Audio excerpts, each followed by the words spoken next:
जय हिंद साथियों, welcome to YouTube channel success world MCQ. साथियों, बिहार पुलिस सिपाही की परीक्षा के लिए पॉलिटी भारतीय संविधान से 200 अति महत्वपूर्ण प्रश्नों को कवर करेंगे। तो साथियों, अगर आप लोग इन सभी प्रश्नों को अच्छे से कवर कर लेते हैं तो पूरा यकीन है आपके एग्जाम में मैक्सिमम क्वेश्चन यहीं से पूछा जाएगा। शायद ही ऐसा कोई प्रश्न हो जो कि यहाँ से बाहर पूछा जाए। तो साथियों, सेशन आप लोगों के लिए काफ़ी ज़्यादा इम्पोर्टेंट रहेगा, इसलिए आप सभी पूरा सेशन को ध्यानपूर्वक देखें। तो साथियों, पहला क्वेश्चन है, राज्यसभा के सेवानिवृत्त होने वाले सदस्यों के संबंध में निम्न में से कौन सा कथन सत्य है। सभी ऑप्शन को ध्यान से पढ़िए और साथियों, प्रत्येक स्टूडेंट को नीचे लाइव चैट में अपना अपना आंसर देना है, जिससे आपका प्रॉपर तरीके से रिवीजन भी हो सके। तो देखिए, राज्यसभा से संबंधित क्या क्या प्रश्न बन सकता है, तो सारे प्रश्नों का डिस्कशन करते हैं, ध्यानपूर्वक सुनिए। तो राज्यसभा की बात करें तो सबसे पहले आपको ध्यान रखना है, ये संसद का उच्च सदन होता है और इसे भी कभी भी भंग नहीं किया जा सकता है। दूसरा प्रश्न ये बनता है कि राज्यसभा में राष्ट्रपति जो है कितने सदस्यों को मनोनीत करता है।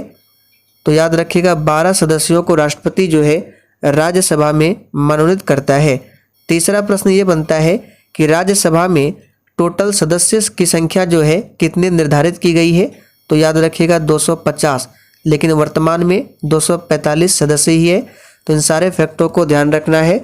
और साथियों, राज्यसभा सदस्य बनने के लिए न्यूनतम उम्र सीमा पूछा जाता है जो कि 30 वर्ष है और राज्यसभा के सदस्यों का जो कार्यकाल होता है वो 6 वर्षों का होता है।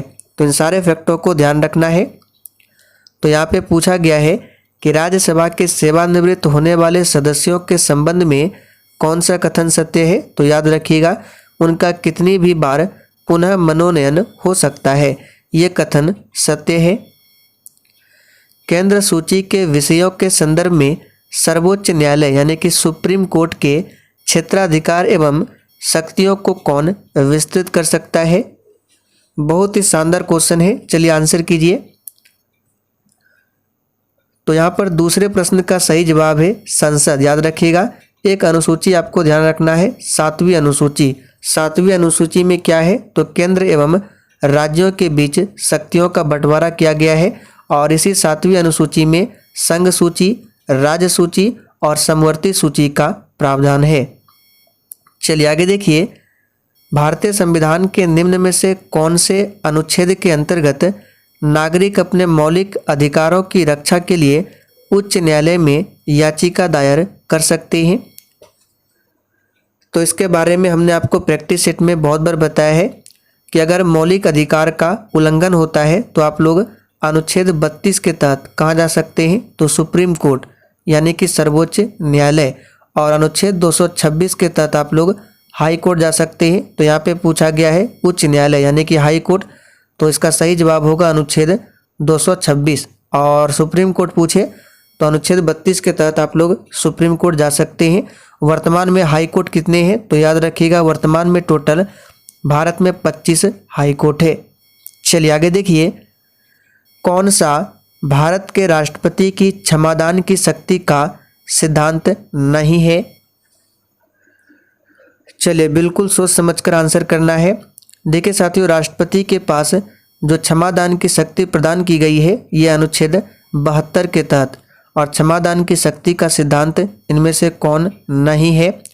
तो याद रखिएगा, इसका सही जवाब क्या है, दया के लिए याचिकाकर्ता को राष्ट्रपति के समक्ष मौखिक सुनवाई का अधिकार है, ये जो है सिद्धांत नहीं है। आगे देखिए, किस वर्ष तक के लिए लोकसभा के निर्वाचन क्षेत्रों के परिसीमन की प्रक्रिया को स्थगित कर दिया गया है। तो याद कर लीजिए, काफ़ी ज़्यादा इम्पोर्टेंट प्रश्न है, 2026 तक।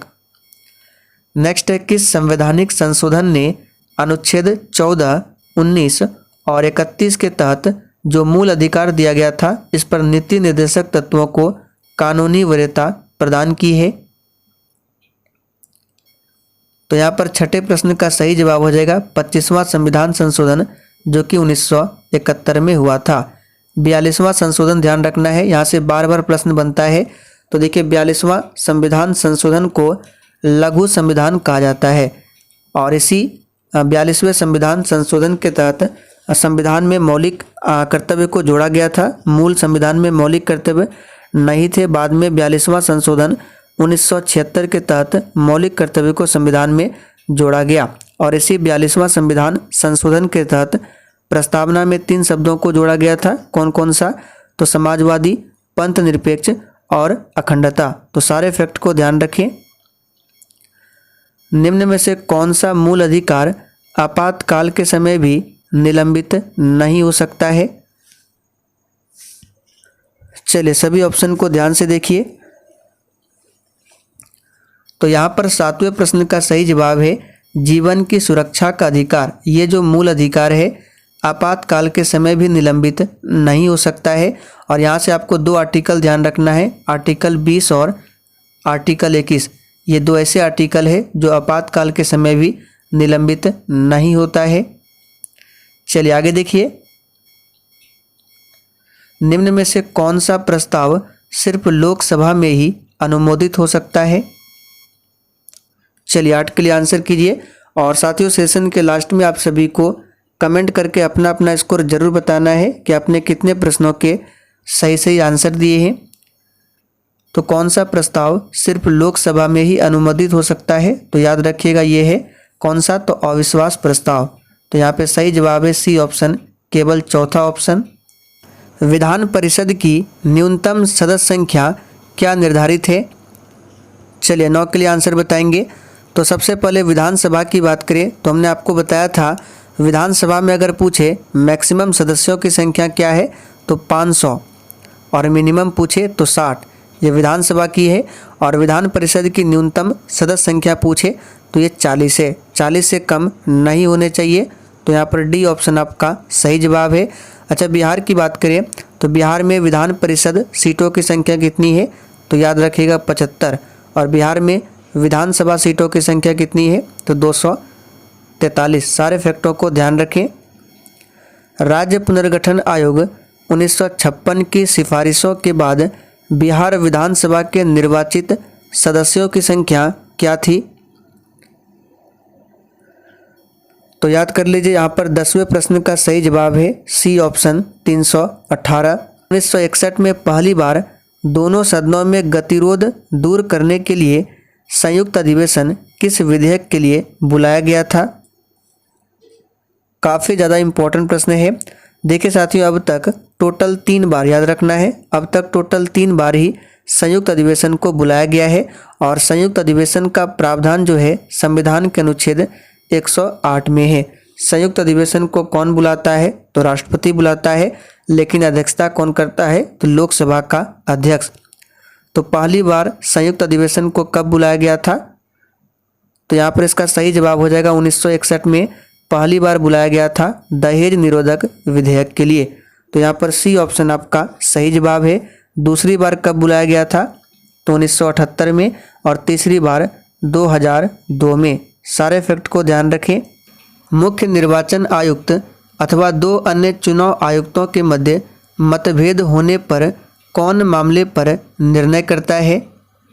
चलिए बहुत ही शानदार लेवल का क्वेश्चन है। और साथियों जिसने अभी तक सेशन को लाइक नहीं किया है तो प्लीज़ आप सभी से रिक्वेस्ट है कि आप सभी सेशन को साथ में लाइक भी करते चलें। तो मुख्य निर्वाचन आयुक्त की बात करें वर्तमान में कौन है? तो राजीव कुमार है। यहाँ पर 13वें प्रश्न का सही जवाब है बी ऑप्शन, बहुमत से आयोग स्वयं निर्णय लेता है। सभापति तथा उपसभापति का पद रिक्त होने पर कौन राज्यसभा की अध्यक्षता करता है? चलिए आंसर बताएंगे। देखिए राज्यसभा की बात करें तो राज्यसभा के पदेन सभापति कौन होते हैं? तो उपराष्ट्रपति होते हैं। और सभापति तथा उपसभापति का अगर पद रिक्त हो तो कौन सभापति की अध्यक्षता करेगा? तो याद रखिएगा इसका सही जवाब है राष्ट्रपति द्वारा इस उद्देश्य के लिए नियुक्त सदन का सदस्य करेगा। तो यहाँ पर डी ऑप्शन आपका सही जवाब है। चलिए आगे बढ़ते हैं। 15 नंबर से है बिहार राज्य विधानमंडल में प्राक्कलन समिति के सदस्यों का कार्यकाल क्या है? बिल्कुल सोच समझकर आंसर करना है। देखिए साथियों वैसे तो प्राक्कलन समिति की बात करें तो इसके सदस्यों का कार्यकाल 1 वर्ष का होता है।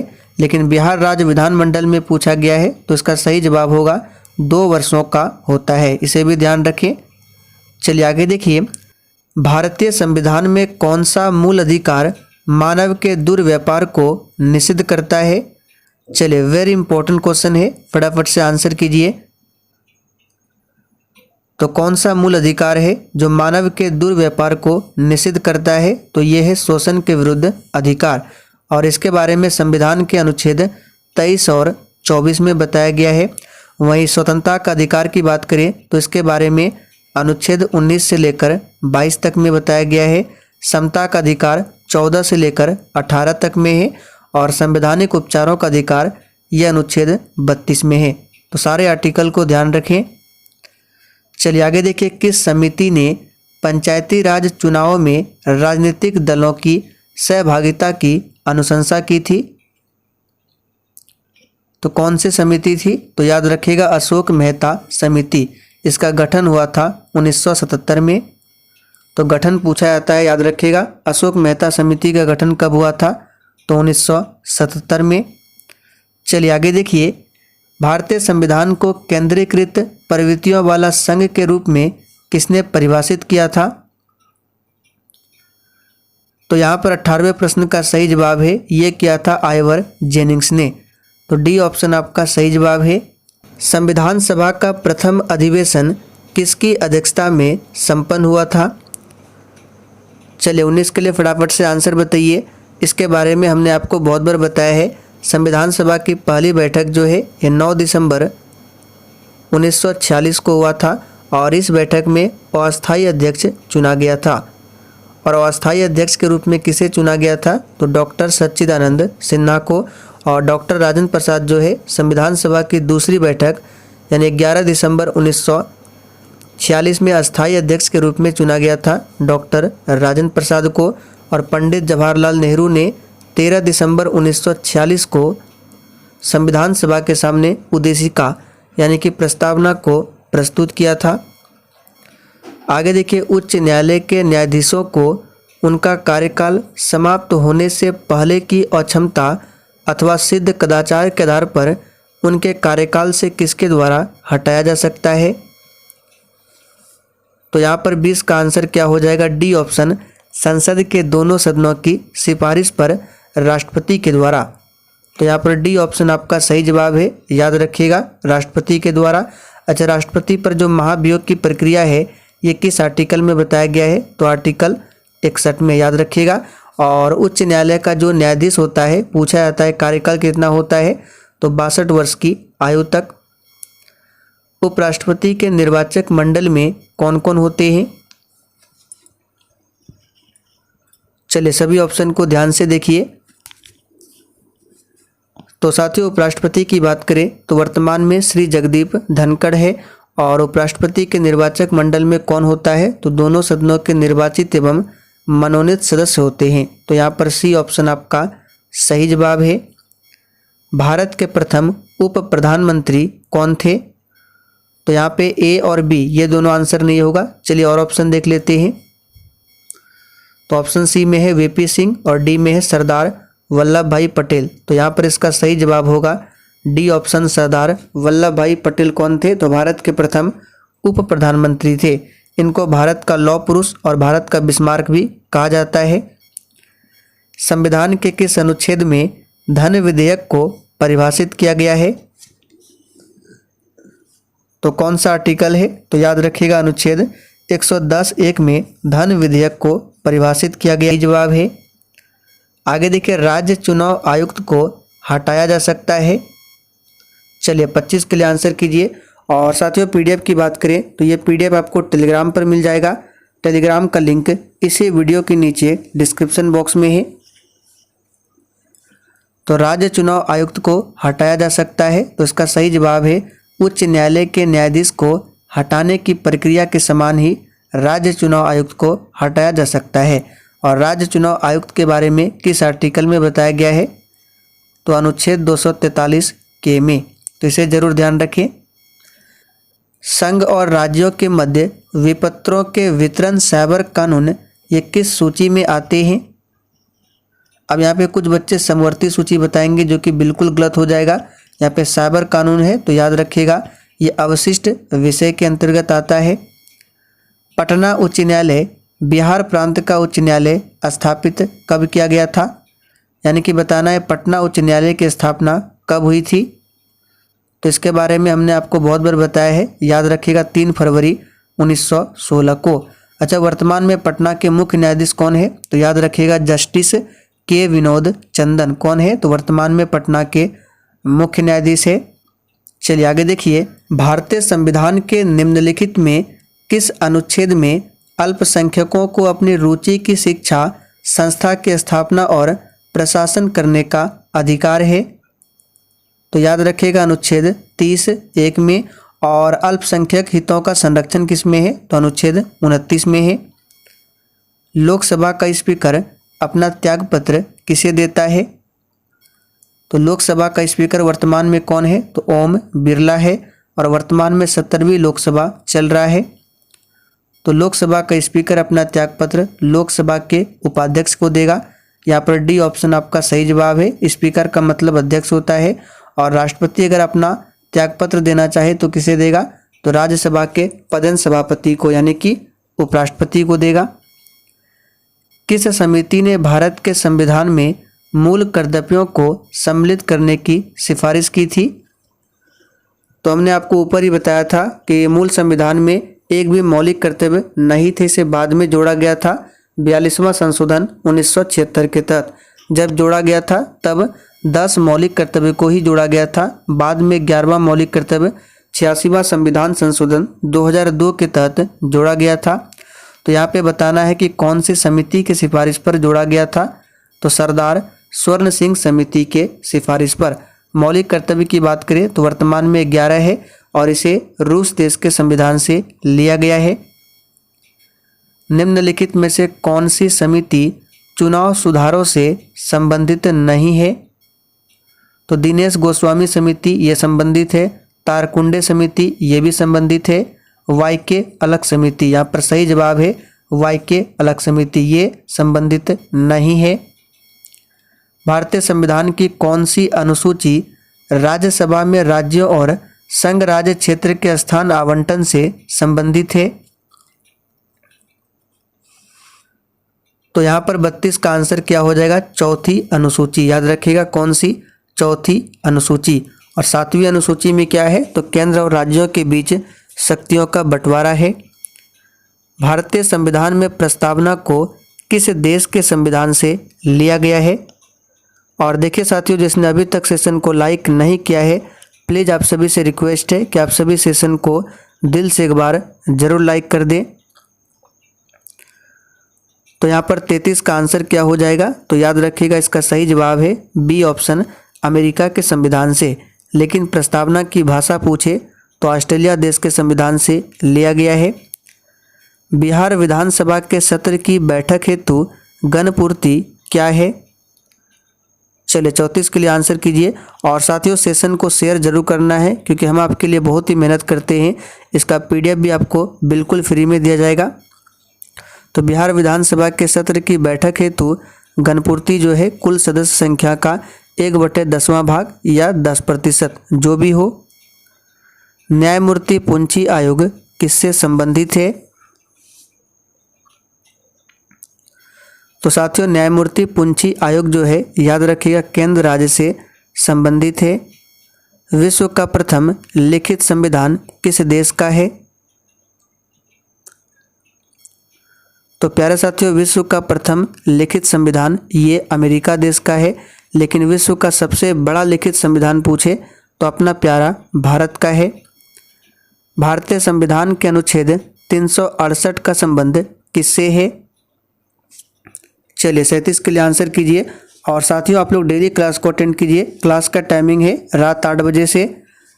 तो 368 का संबंध किससे है, तो संविधान संशोधन से। और संविधान संशोधन की प्रक्रिया को दक्षिण अफ्रीका के संविधान से लिया गया है और इसके बारे में भाग 20 में बताया गया है और अनुच्छेद 368 में।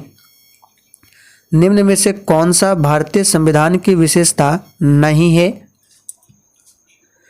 चलिए सभी ऑप्शन को ध्यान से देखिए। मौलिक अधिकार, मौलिक कर्तव्य, लिखित संविधान और संविधान की सर्वोच्चता, प्रतिबद्ध न्यायपालिका। तो डी ऑप्शन जो है ये संविधान की विशेषता नहीं है, क्योंकि हमारे भारतीय संविधान में प्रतिबद्ध न्यायपालिका नहीं है, स्वतंत्र न्यायपालिका है। तो डी ऑप्शन आपका सही है। भारत का अनुच्छेद 56 किससे संबंधित है? तो साथियों भारत का जो आर्टिकल 56 है, याद रखिएगा, ये संबंधित है भारत के राष्ट्रपति के कार्यकाल प्रावधान से। यहाँ पर डी ऑप्शन आपका सही जवाब है। भाषण और अभिव्यक्ति का अधिकार प्रदत्त है। एक भी प्रश्न को स्किप नहीं करना है। चलिए आंसर कीजिए। तो प्यारे साथियों, भाषण और अभिव्यक्ति का जो अधिकार प्रदत्त है, याद रखना, संविधान के अनुच्छेद 19 के द्वारा। यहाँ पर सी ऑप्शन सही है। चलिए 41 नंबर से, प्रश्नकाल के ठीक बाद के समय को क्या कहा जाता है? चलिए आंसर कीजिए फटाफट से।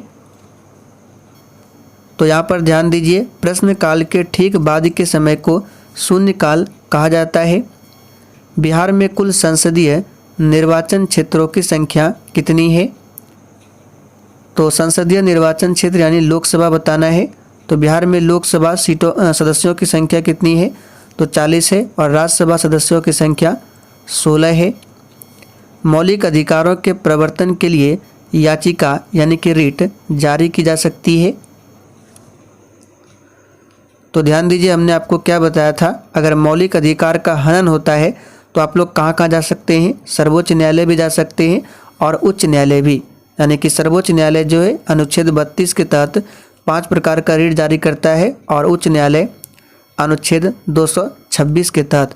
तो सारे फैक्टों को ध्यान रखें। भारत के संविधान में चुनाव प्रणाली का प्रावधान किन अनुच्छेदों में किया गया है? तो ये तो बहुत ही सिंपल है। चुनाव प्रणाली का जो प्रावधान है अनुच्छेद 324 से लेकर 329 तक में है। तो यहाँ पर सी ऑप्शन सही है। राज्य के राज्यपाल को अध्यादेश जारी करने की शक्ति प्रयुक्त की जा सकती है। अब देखिए, अध्यादेश जो है राष्ट्रपति भी जारी करता है और राज्यपाल भी।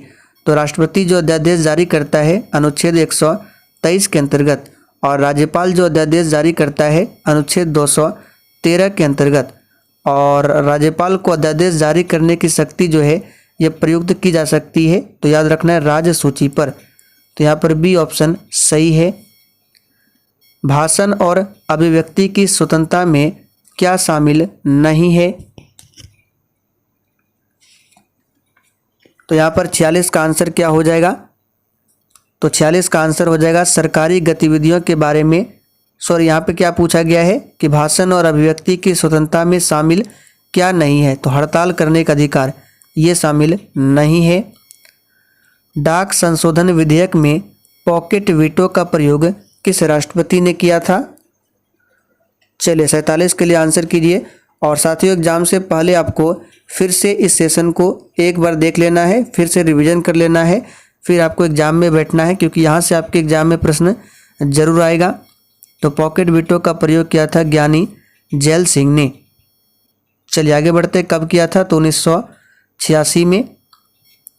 भारतीय संविधान की अनुसूची 6 काफ़ी ज़्यादा इम्पोर्टेंट है, बार बार पूछता है। 6ठी अनुसूची, तो इसमें किन किन राज्यों को शामिल किया गया है? तो यहाँ पर 48 का आंसर हो जाएगा, याद रखिएगा, असम, मेघालय, त्रिपुरा एवं मिजोरम राज्यों के बारे में बताया गया है अनुसूची 6 में। इस प्रश्न पर आप सभी डबल स्टार मार्क कर ले, एग्जाम में ये प्रश्न आएगा। मूल भारतीय संविधान में कुल कितने भाग थे? तो साथियों, मूल भारतीय संविधान में टोटल 22 भाग थे, और अनुसूची की बात करें तो 8 अनुसूचियां थी। वर्तमान में टोटल 12 अनुसूचियां हैं। चलिए आगे देखिए, मत देने का अधिकार भारतीय संविधान के किस अनुच्छेद में आता है? तो मत देने का अधिकार जो है ये संविधान के किस आर्टिकल में आएगा? तो याद रखिएगा, अनुच्छेद 326 में। अंतर्राज्यीय परिषद का सदस्य कौन नहीं है? तो अंतर्राज्यीय परिषद का सदस्य कौन नहीं होता है? तो याद रखिएगा राज्यपाल। और अंतर्राज्यीय परिषद का गठन भी पूछा गया था, तो 1990 में हुआ था। संघ लोक सेवा आयोग के सदस्य अपना इस्तीफा किसे सौंपते हैं? तो प्यारे साथियों, संघ लोक सेवा आयोग के जो सदस्य होते हैं अपना इस्तीफा किसे सौंपते हैं? तो याद रखिएगा राष्ट्रपति को। यहाँ पर बी ऑप्शन आपका सही जवाब है। महिलाओं के लिए राज्यसभा में पारित आरक्षण विधेयक जिसमें 33% आरक्षण का प्रावधान किया गया है, इसका संबंध किससे है? तो यहाँ पर 53 का आंसर हो जाएगा संसद एवं विधानसभा से। राज्य का समूचा प्रशासन किसके नाम से चलाया जाता है? तो प्यारे साथियों, देख सकते हैं ये प्रश्न बिहार पुलिस और फायरमैन दोनों में पूछा गया है, तो काफ़ी ज़्यादा इंपॉर्टेंट है, इसको याद कर लीजिए। राज्य का जो समूचा प्रशासन होता है वो किसके नाम से चलाया जाता है? तो राज्यपाल के नाम से। निर्णायक मत है, तो यहाँ पर 55 का सही जवाब है। जब दोनों पक्ष सहबद्ध यानी टाइड हो तो निर्णायक मत होता है। राजनीति कभी धर्म से अलग नहीं हो सकती, यह किसने कहा था? तो इसके बारे में प्रैक्टिस सेट में हमने आपको बहुत बार बताया है। महात्मा गांधी ने कहा था कि राजनीति कभी भी धर्म से अलग नहीं हो सकती है। शिक्षा का अधिकार अधिनियम कब पारित हुआ था? तो पारित और लागू दोनों याद रखना है, यहाँ पर आपको कंफ्यूज नहीं होना है। तो यहाँ पे पूछा गया है शिक्षा का अधिकार अधिनियम कब पारित हुआ था? तो 2009 में पारित हुआ था और लागू हुआ था 1 अप्रैल 2010 से। राष्ट्रपति के उम्मीदवार के लिए क्या आवश्यक नहीं है? अच्छा, राष्ट्रपति बनने के लिए उम्र सीमा क्या होनी चाहिए? तो 35 वर्ष। राष्ट्रपति को शपथ कौन दिलाता है? तो सर्वोच्च न्यायालय के मुख्य न्यायाधीश। और राष्ट्रपति बनने के लिए पढ़ा लिखा हो ये जरूरी नहीं है। बाकी सांसद चुने जाने योग्यता रखता हो, देश का नागरिक हो और आयु 35 वर्ष हो, ये सभी होने चाहिए, लेकिन पढ़ा लिखा हो ये जरूरी नहीं है। चलिए आगे देखिए 59 नंबर से। भारत के राष्ट्रपति को पद की शपथ कौन दिलाता है? तो अभी हमने आपको बताया था, तो क्या सही जवाब है? भारत का मुख्य न्यायाधीश, जो कि वर्तमान में कौन है? DY चंद्रचूड़। भारत के राष्ट्रपति की मृत्यु, पदत्याग अथवा हटाए जाने पर पद में हुई रिक्ति को भरने की समय सीमा क्या है? तो इसके लिए जो समय निर्धारित किया गया है, इसका सही जवाब है 6 माह। भारत के किस राष्ट्रपति ने पूर्व में लोकसभा अध्यक्ष का पद भी संभाला है? तो कौन ऐसा राष्ट्रपति है जो पूर्व में लोकसभा अध्यक्ष का पद भी संभाला था? तो इसका सही जवाब है नीलम संजीव रेड्डी, और ये निर्विरोध चुने जाने वाले एकमात्र राष्ट्रपति थे। आकस्मिक निधि को राष्ट्र कैसे व्यय कर सकता है? तो साथियों, आकस्मिक निधि को राष्ट्र जो है कैसे व्यय कर सकता है? तो याद रखिएगा संसदीय स्वीकृति के पूर्व। भारत के प्रधानमंत्री का पद क्या है? तो बहुत ही सिंपल है, भारत के प्रधानमंत्री का पद जो है संविधान द्वारा सृजित है। आपको याद होगा अनुच्छेद 75(1), इसके तहत PM की नियुक्ति जो है राष्ट्रपति करता है। भारत में न्यायिक पुनरीक्षण की संकल्पना किस देश के संविधान से ली गई है? चलिए आंसर कीजिए। भारत में न्यायिक पुनरीक्षण, जुडिशियल रिव्यू, इसकी जो संकल्पना है ये किस देश के संविधान से लिया गया है? तो याद रखिएगा संयुक्त राज्य अमेरिका के संविधान से। निम्नलिखित में से किसका उल्लेख नीति निर्देशक तत्व के रूप में नहीं हुआ है?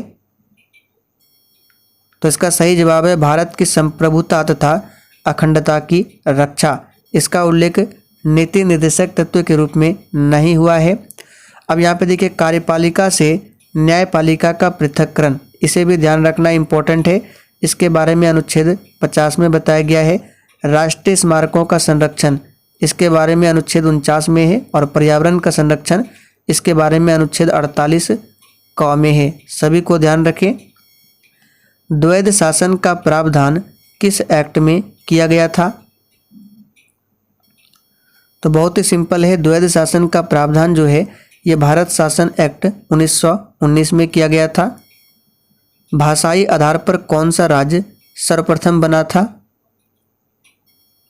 तो इसका सही जवाब है आंध्र प्रदेश। आप लोग कमेंट करके बताइए आंध्र प्रदेश का गठन कब हुआ था। और आंध्र प्रदेश ही वो राज्य है जहाँ पर पंचायती राज यानी कि सबसे पहले पंचायती राज तो राजस्थान में शुरू हुआ था और ये दूसरा राज्य है जहाँ पर पंचायती राज लागू हुआ था। चलिए आगे देखिए, भारतीय नागरिकों के मौलिक अधिकारों पर निम्न में से कौन विवेक संगत प्रतिबंध लगा सकता है? तो इसका सही जवाब है संसद लगा सकता है। कोई व्यक्ति भारतीय नागरिक नहीं होगा यदि वह, तो याद रखिएगा, स्वेच्छा से दूसरे देश की नागरिकता ग्रहण कर चुका हो तो वो भारतीय नागरिक नहीं होगा, क्योंकि आप सभी जानते हैं भारत में एकल नागरिकता है, जबकि अमेरिका में क्या है तो दोहरी नागरिकता का प्रावधान है। आगे देखिए, भारत के राष्ट्रपति के चुनाव में निम्नलिखित में से किसका विधान नहीं है? तो यहाँ पर 70 का सही जवाब हो जाएगा सभी मतों का समान मूल्य। ये राष्ट्रपति के चुनाव में इसका विधान नहीं है, तो यहाँ पर डी ऑप्शन आपका सही जवाब है। तो चलिए साथियों, आज के लिए इतना ही। आज हम लोग 70 प्रश्नों पर ही छोड़ रहे हैं। आप लोग इस पीडीएफ में देख सकते हैं, लास्ट में आपको दिखा देते हैं। यहाँ पर देख सकते हैं टोटल 161 क्वेश्चन है। तो आज हमने 70 प्रश्नों को कवर किया, तो बाकी बचे जितने भी क्वेश्चन हैं हम लोग कल उसको कवर कर लेंगे। इसलिए जितने भी नए अभ्यर्थी जो कि चैनल पर पहली बार आए हैं, आप लोग चैनल को सब्सक्राइब करके रख लें ताकि आपसे सेशन मिस ना हो। और फिर से आपसे कह रहे हैं कि आपको एग्ज़ाम से पहले पॉलिटी को पूरा कवर कर लेना है, जो हम आपको कराने वाले हैं। यहाँ से आपके एग्ज़ाम में प्रश्न जरूर आएगा। तो चलिए साथियों, आज के लिए इतना ही। तब तक के लिए जय हिंद,